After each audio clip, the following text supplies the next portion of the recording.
এমন একজন স্ত্রী যার মন মস্তিষ্কে শুধুমাত্র তার স্বামী শ্রীরামই আছেন।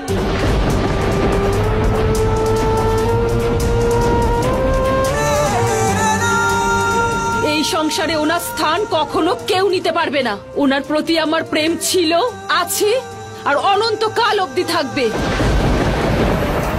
তুই দেখে নিস রাবণ, আমার শ্রীরাম আসবেন আর নিজের স্ত্রীর এই অপমানের প্রতিশোধ উনি নেবেন।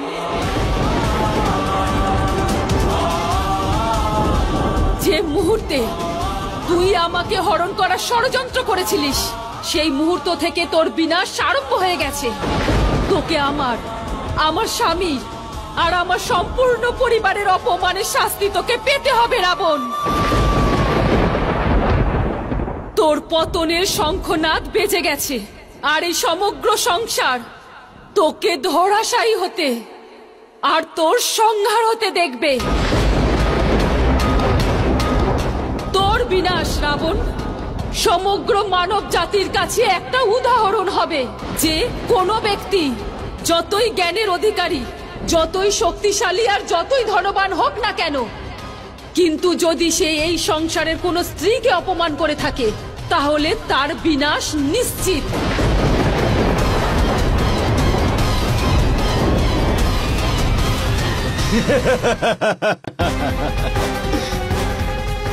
ওই ওই তুচ্ছ রাম, ও করবে আমাকে বধ, যে নিজের সৎ মায়ের কাছ থেকে বিশ্বাসঘাতকতা পেয়েছে, যে নিজেরই ভাইয়ের হাতে নিজেরই রাজ্যপাট হারিয়েছিল,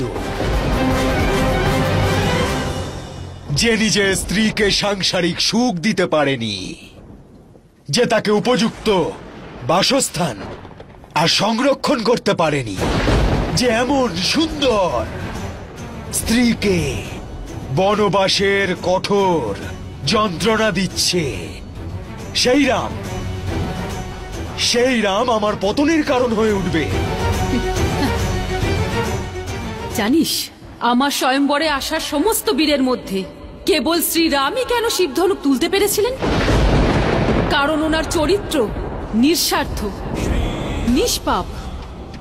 ওনার হৃদয় অহংকার থেকে আর ওনার মন ভয় থেকে মুক্ত, আর এটাই ওনার সব থেকে বড় শক্তি।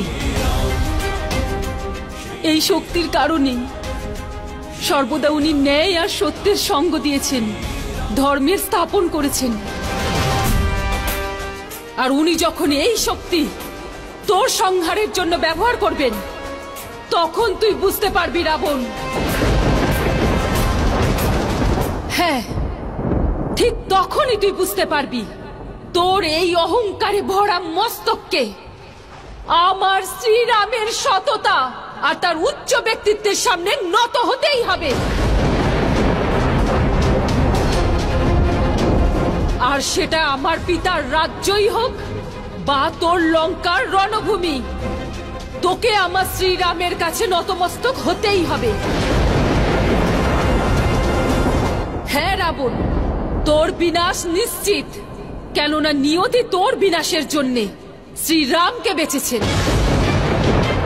সমগ্র মানব জাতির কাছে তোর মাধ্যমে শ্রীরাম এই সত্য তুলে ধরবেন যে গর্ব আর অহংকার যে কোনো ব্যক্তির পতনের কারণ হতে পারে।